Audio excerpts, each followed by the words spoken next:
Hebreus capítulo 6 nos fala dos princípios elementares da doutrina de Cristo e apresenta 6 características que são enumeradas. Elas não necessariamente limitam aquilo que é a doutrina de Cristo, mas nos fala daquilo que é essencial. O arrependimento das obras mortas, a fé em Deus, a doutrina de batismos, imposição de mãos, ressurreição dos mortos e o juízo eterno. Já falei a respeito de todos os outros em vídeos anteriores e quero considerar ainda que assuntos como a doutrina de batismo nós desdobramos em 4 vídeos. Mas agora, nesse vídeo, eu quero falar do juízo eterno, o último desses fundamentos ou rudimentos da doutrina de Cristo alistados em Hebreus capítulo 6. Por que o nome juízo eterno? Acredito que porque o que nessa ocasião se julgar, será para toda a eternidade, terá resultados eternos. Então nós teremos juízo e o impacto ou a consequência desse julgamento durará por toda a eternidade. Obviamente, eu e você precisamos entender que o julgamento para a salvação ele se define aqui na terra, nessa vida terrena. E ele depende do quê? De crer, de receber a palavra de Deus ou não. E isso não será mudado depois. Essa decisão se toma ainda em vida e não pode ser revertida depois. O Evangelho de Marcos, no capítulo 16, no versículo 16 também, o Senhor Jesus claramente aponta: quem crer e for batizado será salvo, quem, porém, não crer será condenado. O momento e o tempo de se crer é nessa vida. O ensino de Jesus sobre o rico e o Lázaro deixa muito claro que isso não é uma oportunidade a ser vivida depois. Em João, no capítulo 3, no verso 16, Jesus diz: Deus amou o mundo de tal maneira que deu seu Filho unigênito para que todo aquele que nele crê não pereça, mas tenha a vida eterna. No verso seguinte, o 17, diz: porquanto Deus enviou seu Filho ao mundo não para que julgasse o mundo, mas para que o mundo fosse salvo. Quando diz que não para que julgasse, não quer dizer que não vá haver julgamento. Mas a intenção não é que o juízo alcançasse, é que a misericórdia oferecida em Cristo pudesse ser desfrutada quando oferecida. E se não for abraçada essa misericórdia, o juízo inevitavelmente se seguirá. No verso 18, Jesus diz: quem nele crê não é julgado. O que não crê já está julgado, porquanto não crê no nome do unigênito Filho de Deus. Então, quando Jesus diz que alguém não crê, já está julgado.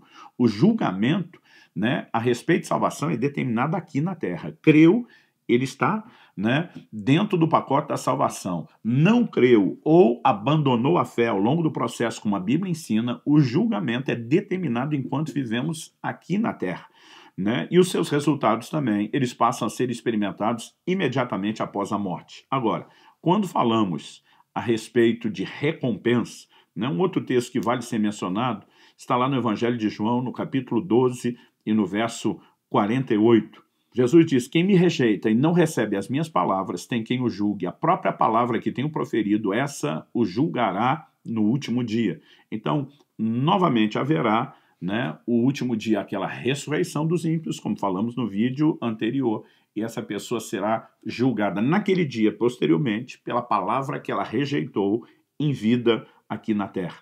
Acredito que é muito importante que a gente faça essa distinção. Os julgamentos posteriores, como esse do último dia, eles apenas selam aquilo que já foi definido antes, no sentido de salvação, e determinam para depois a recompensa das obras. Então, em primeiro lugar, estabelecemos aqui a definição de juízo eterno. Agora, em segundo lugar, vamos para fundamentos do juízo eterno. Ao discutirmos a questão dos fundamentos, nós precisamos entender o seguinte: toda obra será julgada. Haverá julgamento para aqueles que fazem o bem, haverá julgamento para aqueles que fazem o mal. A Escritura é muito clara a respeito disso. Em Eclesiastes, no capítulo 12, no verso 14, a Bíblia diz: Deus há de trazer a juízo todas as obras, até as que estão escondidas, quer sejam boas, quer sejam más. Então, todas as obras serão julgadas. E quando falamos de juízo eterno, não podemos apenas falar a respeito da salvação para os justos e da condenação eterna para os ímpios. Precisamos entender que justos e ímpios receberão recompensa, os justos no céu, os ímpios no inferno, receberão recompensas proporcionais àquilo que fizeram por meio do corpo. Um dos fundamentos do juízo eterno é que todos os homens, todos sem exceção, terão que prestar contas diante de Deus. Em Romanos, no capítulo 14, o apóstolo Paulo, ele afirma no final do versículo 10, todos compareceremos perante o tribunal de Deus. E depois no 12 ele diz, assim pois, cada um de nós dará contas de si mesmo a Deus. Né? Então, qual a razão de comparecer perante o tribunal? Cada um de nós, diz o verso 12, dará contas de si mesmo a Deus. O livro de Hebreus também nos afirma, no capítulo 4 e no verso 13, o seguinte: e não há criatura que não seja manifesta na sua presença. Pelo contrário, todas as coisas estão descobertas e patentes. Né? Outra tradução diz nuas e patentes, aos olhos daquele a quem temos de prestar contas. Ou seja, esse Deus, diante de quem prestaremos conta, ele vê tudo, nada vai ficar escondido, nenhuma obra boa será esquecida e ignorada, nenhuma obra ruim também será ignorada. Agora, um dos fundamentos é que também haverá julgamentos separados. Os que estão em Cristo serão julgados após a sua ressurreição, né? E definimos a primeira ressurreição como acontecendo antes do milênio em todas aquelas 3 etapas no vídeo anterior. Já a ressurreição dos ímpios, ela se dá depois do milênio. Então, nós temos etapas distintas. Segundo aos Coríntios, capítulo 5, verso 10, Paulo diz, importa que todos compareçamos perante o tribunal de Cristo. Quando ele está falando do tribunal de Cristo, ele está falando de pessoas que, obviamente, são salvas e vão receber de Cristo a recompensa. Né? Em Romanos, no capítulo 14, no verso 10, quando o apóstolo faz a afirmação, né, que nós lemos agora há pouco, dizendo que vamos comparecer perante o tribunal de Deus, ele usa uma expressão nós, né, como quem diz eu e vocês os cristãos a quem estamos falando. Né? Isso obviamente não exclui os outros homens, mas Paulo estava fazendo uma distinção em 2 Coríntios 5:10, depois do tribunal de Cristo, que é para os salvos. Já Apocalipse 22, a partir do verso 11, quando nós temos o juízo do trono branco, nós temos a ressurreição dos ímpios e esses, por sua vez, serão julgados depois do milênio, num momento distinto, num momento separado. Né? Agora, o tempo é sempre mencionado na Escritura como sendo depois da morte. Né? Em Hebreus, no capítulo 9, no verso 27, a Escritura diz, aos homens está ordenado morrerem uma só vez, vindo depois disso o juízo. Ou seja, quando a Bíblia fala de morrer uma só vez, não significa que alguém não possa ser temporariamente ressuscitado, mas obviamente ela exclui a possibilidade de encarnação, né, que outras seitas creem. Você vive uma vida, você morre e depois da morte vem o juízo eterno, embora ele seja classificado não só como posterior à morte, mas também como posterior à ressurreição, que por sua vez só acontece depois da morte. Em Mateus 12:36, Jesus diz, digo-vos que de toda palavra frívola que proferirem os homens, dela darão conta no dia do juízo. Porque pelas tuas palavras serás justificado e pelas tuas palavras serás condenado. Jesus menciona um dia de juízo e aqui ele fala não apenas de obras, mas ele inclui, inclusive, também as nossas palavras, aquilo que nós falamos. Bom, depois de apresentar esses fundamentos, em terceiro lugar, eu quero aqui apresentar para vocês a visão bíblica de que haverá diferentes níveis de recompensa, né, para cada um dos dois grupos, justos e ímpios. Em 1 Coríntios, no capítulo 3, o apóstolo Paulo nos apresenta um entendimento muito claro a respeito disso. Por exemplo, no versículo 8 ele diz, ora, o que planta e o que rega são um, e cada um receberá o seu galardão segundo o seu próprio trabalho. Ele diz, um planta, o outro rega, Deus dá o crescimento, ele tinha dito isso no versículo anterior, o 7, e diz o que planta e rega são um, trabalho conjunto, mas cada um, aí ele está dando um destaque individual, receberá o galardão, a recompensa, de acordo com o seu próprio trabalho. Nós precisamos entender que, né, o corpo de Cristo é apresentado como um só corpo na visão coletiva, mas os membros, né, são apresentados como tendo uma diversidade de função. Quando nos unimos e juntos produzimos um resultado, né, final com um trabalho conjunto, a Bíblia está dizendo, nós somos um só corpo trabalhando, mas cada um vai ter a recompensa de acordo com a sua função para o todo, de acordo com o nível da sua dedicação. No verso 10, o apóstolo Paulo diz assim, segundo a graça de Deus que me foi dada, lancei o fundamento, como prudente construtor, e outro edifica sobre ele. Porém, cada um veja como edifica. Esse veja como é a advertência. Né? Paulo está dizendo, vai ter recompensa das obras? Sim. Quem edificou vai ser recompensado pelo seu trabalho de edificar, de construir a casa ou edifício? Sim. Ele diz, mas veja como.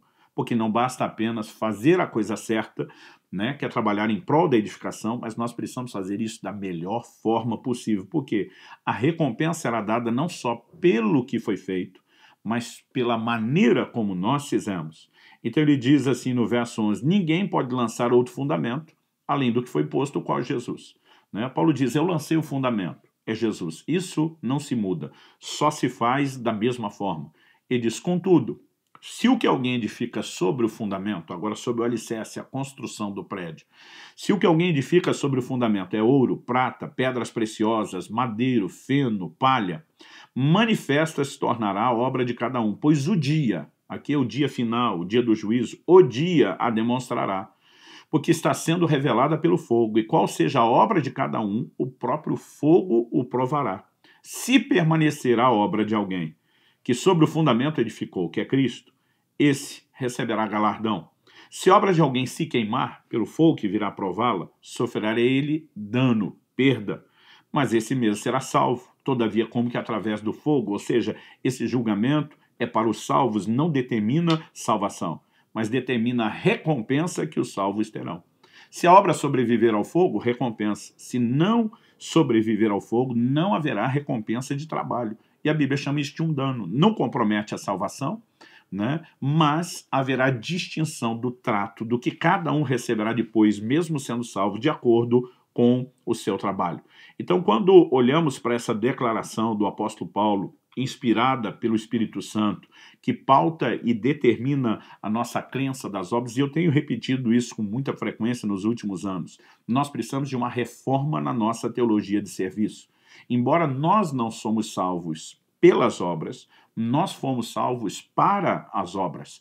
E essa verdade, ela tem sido ignorada por muitos cristãos. Ela tem sido deliberadamente ignorada. A igreja parece muitas vezes transicionar de um extremo a outro. Já vivemos a fase onde a igreja foi tomada pelo engano, né, de que ela seria salva por meio das suas obras. Isso é contrário à Escritura. Efésios capítulo 2, versos 8 e 9 diz, porque pela graça sois salvos, mediante a fé, isso não vem de vós, é dom de Deus, não de obras, para que ninguém se glorie. No entanto, a igreja usou esse texto, né, na reforma protestante, voltamos a dizer, é somente pela fé, não é por obras, mas ignoramos o verso seguinte, o 10. Pois somos feitura dele, é na sequência, logo depois de dizer, não de obras para que ninguém se glorie, e diz, pois somos feitura dele, criados em Cristo Jesus para as boas obras, as quais Deus de antemão preparou para que andássemos nela. Então não somos salvos pelas boas obras, mas fomos salvos para as boas obras. Significa que nossas obras não nos salvam, mas fomos salvos para praticar obras. E muitas vezes, porque a pessoa pega a declaração, né, de que não somos salvos pelas obras, elas simplesmente tratam as obras como se fosse algo inútil. E eu quero te garantir que não é. O que determina a recompensa do cristão, né, esse aspecto do juízo eterno daqueles de nós que vamos comparecer perante o tribunal de Cristo, são exatamente as nossas obras. E nós não podemos ignorar a importância que elas têm na doutrina cristã, porque o tempo todo a ênfase é que nós receberemos de acordo com aquilo que fizemos. Interessante que a Bíblia fala isso a respeito do justo, mas também fala isso a respeito do ímpio. No Evangelho de Mateus, no capítulo 23 e no versículo 14, né, Jesus diz, ai de vós, escribas e fariseus hipócritas, porque devorais as casas das viúvas e, para o justificar, fazeis longas orações, por isso sofrereis juízo muito mais severo. Quando Jesus usa a expressão juízo mais severo, significa que mesmo aqueles que vão ser julgados, não serão julgados todos na mesma medida, né? O Senhor Jesus também fez distinção quando ele fala a respeito do povo dos seus dias, né, e a geração de Sodoma, né? Ele diz que no dia do juízo, o povo de Sodoma se levantaria contra as pessoas da geração de Jesus para acusá-los. Jesus disse, se em Sodoma e Gomorra tivessem sido feitos milagres, os sinais foram feitos no meio de vocês, eles teriam se arrependido e eles vão testemunhar contra vocês. Então, precisamos de fato entender que juízo eterno não é só ser salvo ou perecer. Para os salvos haverá recompensa das suas obras, galardão, e para os perdidos também haverá recompensa das suas obras. Cada um será julgado de acordo com aquilo que fez. Bom, dito isso, eu quero focar muito mais, né, na recompensa dos justos, que são aqueles que estamos instruindo por meio desses vídeos, onde trabalhamos a doutrina bíblica. Eu quero focar muito mais nesse elemento e trazer informações que eu acredito são importantes para a prática do dia a dia da nossa vida cristã. Nesse quarto e último tópico, eu quero falar de quantidade versus qualidade. Quando o apóstolo Paulo diz, cada um veja como faz, ele está focando muito mais na qualidade do que só na quantidade. Não quero desmerecer quantidade, mas nós precisamos entender a importância da qualidade, porque Deus não vai nos recompensar apenas pelo quanto fizemos, e sim pela fidelidade em fazer aquilo que Ele nos pediu. Então, vamos lá. Em Mateus, no capítulo 20, a partir do verso 1, nós temos um ensino de Jesus que no assunto que nós estamos discutindo aqui não pode ser ignorado. Ele diz, porque o reino de Deus é semelhante a um dono de casa que saiu de madrugada para assalariar trabalhadores para a sua vinha. E tendo ajustado com os trabalhadores a 1 denário por dia, mandou-os para a vinha. Saindo pela 3ª hora, viu na praça outros que estavam desocupados e disse-lhes, ide vós também para a vinha e vos darei o que for justo. Eles foram. Tendo saído outra vez perto da hora 6ª e da 9ª, procedeu da mesma forma. E saindo por volta da hora 1ª, encontrou outros que estavam desocupados e perguntou-lhes, por que estivestes aqui desocupados o dia todo? Responderam-lhe, porque ninguém nos contratou. Então lhes disse ele, ide também vós para a vinha. Ao cair da tarde, disse o senhor da vinha ao seu administrador, chama os trabalhadores e paga-lhes o salário, começando pelos últimos, indo até os primeiros. Vindos da hora 1ª, detalhe, a jornada de trabalho era de sol a sol, 12 horas de trabalho. Vindos da hora 1ª, ou seja, aqueles trabalharam só a última hora, recebeu cada um deles 1 denário. Denário era o pagamento por um dia inteiro de trabalho. Mas esses trabalharam 1 hora só, receberam 1 denário. Ao chegar os primeiros, pensaram que receberiam mais, porém também estes receberam 1 denário cada um. Mas tendo recebido, murmuravam contra o dono da casa, dizendo, esses últimos trabalharam apenas 1 hora, contudo os igualaste a nós, que suportamos a fadiga e o calor do dia. Mas o proprietário respondendo, disse a um deles, amigo, não te faça injustiça. Não combinaste comigo 1 denário? Toma o que é teu e vai-te, pois quero dar a esse último tanto quanto a ti. Porventura não me é lícito fazer o que quero do que é meu? Ou são maus os teus olhos, porque eu sou bom? Quando eu olho para esse texto, eu li até o verso 15 de Mateus 20, do 1 ao 15, eu vejo algo muito importante. Em primeiro lugar, eu tenho afirmado sempre que o céu não tem regime socialista. Alguém diz, mas todo mundo vai receber a mesma coisa. Eu falei, não é isso que o texto está ensinando. A Bíblia diz que cada um receberá de acordo com o seu trabalho. Então eu tenho visto pessoas dizer, então nesse texto aqui não é galardão por obras, isso aqui é a recompensa de salvação. Não. Se a salvação não é por obras, ela não pode ser vista como pagamento de trabalho. Então aqui Jesus não está falando da recompensa da salvação, ele está falando da recompensa de trabalho. Pastor, então nós temos uma contradição, todo mundo vai receber a mesma coisa. Não. O que nós precisamos entender é que Deus vai recompensar cada um de acordo com o combinado. Nós não recebemos uma recompensa pelo quanto fizemos, no sentido de vamos nos medir uns com os outros. Eu trabalhei mais do que outro, eu mereço mais do que outro. Não, se Deus me pediu para fazer mais e pediu a outro para fazer menos, nós vamos receber de acordo com a fidelidade em cumprir aquilo que fomos chamados a fazer. E eu creio que esse entendimento é muito importante, porque tem gente querendo trabalhar mais do que o Senhor pediu, tem gente querendo trabalhar menos e tem gente querendo se comparar. Nada disso pode permanecer de pé diante da doutrina do juízo eterno. Nós precisamos entender que a recompensa tem a ver com a fidelidade naquilo que Deus pediu. Ou seja, se algum de nós faz menos do que Deus pediu, a gente vai dizer infiel. Mas muitas vezes nós acreditamos que infidelidade é fazer só menos. Alguns estão sendo infiéis porque estão querendo fazer mais. Eu não estou falando de mera proatividade, estão entrando em áreas onde não foram chamados, né? Estão tentando fazer coisas que Deus nunca lhes pediu que fizesse. E se Ele não pediu, há razões específicas para entendermos que Ele queria que outros fizessem aquilo e não nós. Então nós precisamos entender esse elemento da fidelidade naquilo que Deus nos pediu. Então, já falei anteriormente, né, que o fogo vai provar as nossas obras. Então, Paulo está usando a figura de um edifício que é levantado sobre um fundamento. Ele diz que o fundamento é Cristo, isso não muda. Mas a maneira como o prédio é construído sobre o fundamento, isso sim tem diferença. E diz que o que alguém construir for madeira, feno, palha, e nós precisamos entender que as pessoas faziam habitações para si de madeira, de feno, né, e de palha. Ele diz, quando vier o fogo, nada disso vai sobreviver. Mas ele fala de gente que vai construir com ouro, prata, pedras preciosas. É lógico que no natural ninguém construía uma parede inteira de ouro maciço. Mas ele está falando da excelência do trabalho, da excelência da dedicação, né? E acredito que aqui nós precisamos entender, há uma mentalidade errada na visão de muitos crentes. Se é para Deus, a gente faz de qualquer jeito, né? E isso fere o princípio bíblico da recompensa. Deus não espera que a gente faça de qualquer forma, ele espera que a gente faça da melhor forma. Aliás, alguém pode estar trabalhando e porque fez de qualquer forma, no final não vai ter recompensa. Porque a recompensa não é pelo trabalho que é feito, não é pelo tempo, pelo seu suor. Você fez o que ele esperava que fosse feito? E se Deus espera um edifício de ouro, por que é que nós vamos fazer com madeira, feno e palha? Ou seja, nós podemos trabalhar à toa, nós podemos trabalhar em vão e não ter recompensa alguma. Isso é parte do entendimento da prática da vida cristã.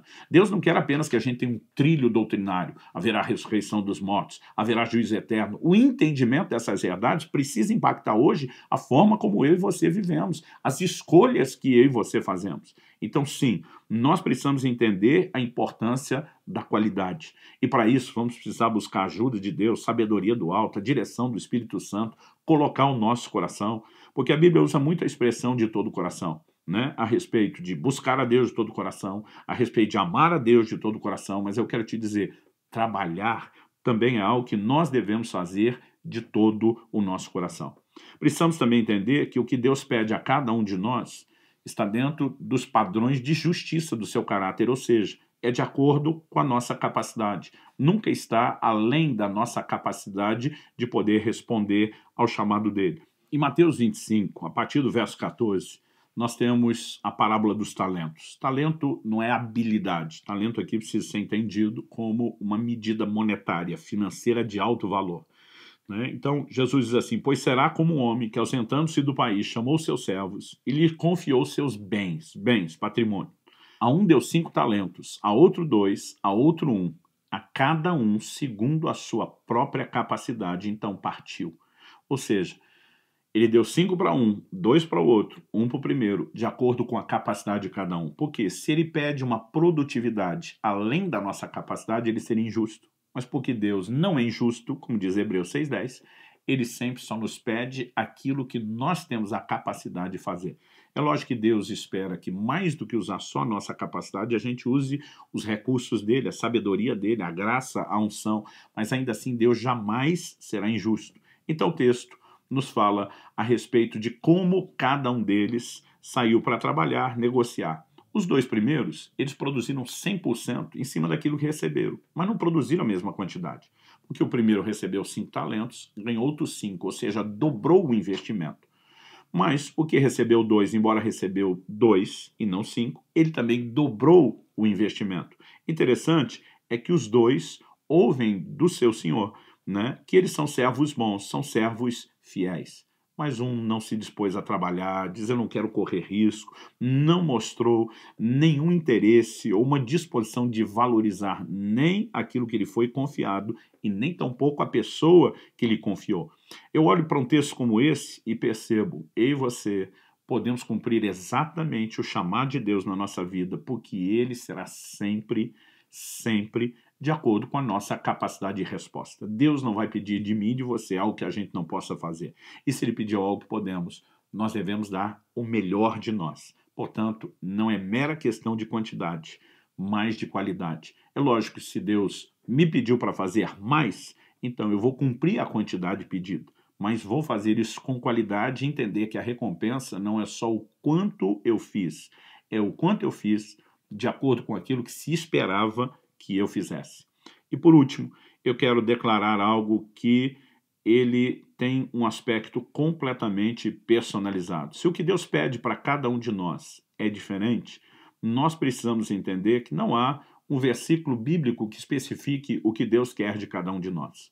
E aí nós precisamos cultivar um relacionamento de intimidade com Deus, de sensibilidade à orientação, à direção do Espírito Santo. Por quê?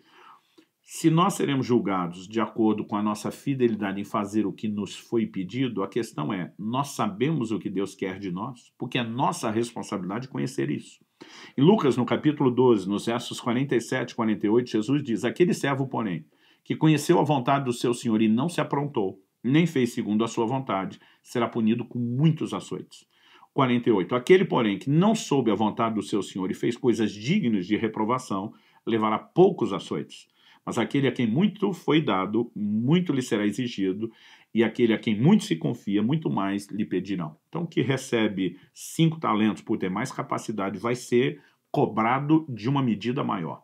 Né? Nunca é só um bônus maior, tem um ônus maior. Nunca é só um privilégio maior, tem uma responsabilidade igualmente maior. Agora, o que você precisamos entender é que 2 servos diferentes que não fizeram a vontade do seu senhor, eles vão receber açoites. Só que a Bíblia fala de um que conheceu e de um que não conheceu. O que conheceu vai receber mais açoites, porque deliberadamente desobedeceu.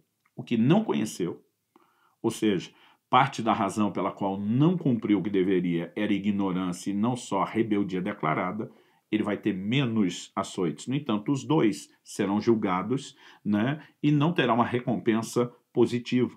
No entanto, a Escritura faz distinção do tipo de punição de cada um de acordo com conhecer ou não conhecer. Mas o que não conheceu vai ser punido se não conhecia, sim, porque era a responsabilidade dele buscar o conhecimento. Agora, depois que recebemos o conhecimento para fazer o que Deus espera de nós, então, nos foi dado mais, aumenta a nossa responsabilidade. Né? Ou seja, outro dia eu ouvi alguém falando, então é melhor não conhecer. Eu falei, dessa forma você está garantindo menos açoite, mas está garantindo açoite em vez de uma recompensa. A melhor coisa é conhecer a vontade do Senhor e fazê-la. Eu não consigo entender essa lógica que eu tenho que escolher entre os 2 que não fazem. Eu preciso escolher entender e obedecer e ser chamado de servo bom e fiel. Mais uma vez eu quero repetir, o entendimento dessas verdades não é apenas para determinar um trilho doutrinário de como tudo termina, com ressurreição dos mortos e juízo eterno, mas precisa afetar a forma como eu e você vivemos hoje. Eu vivo toda a minha vida, e esse entendimento é algo que me marca desde a minha adolescência, desde os meus 15 anos de idade. Eu vivo toda a minha vida, faço todas as minhas escolhas baseado numa frase, que é aquela que eu espero ouvir de Nosso Senhor, servo bom e fiel, entra no gozo do teu Senhor. Sobre o pouco foste fiel, sobre o muito te colocarei. Quando nós temos esse entendimento do que nos aguarda depois, mas que aquilo que nos aguarda depois é consequência da forma como vivemos hoje, Deus quer, através disso, nos estimular a hoje viver da melhor forma possível. A minha oração é que você que está sendo exposto a esses fundamentos doutrinários saia com mais do que informação, que isso afete de maneira prática a maneira como você vive, as escolhas que você faz, e que, com a sabedoria do alto, somado ao entendimento da palavra, minha oração, você faça as escolhas certas e dê o seu melhor a Deus. Que o Senhor te abençoe ricamente por meio desse entendimento, despertando seu coração, levando você a fazer as escolhas certas e permanecer nelas.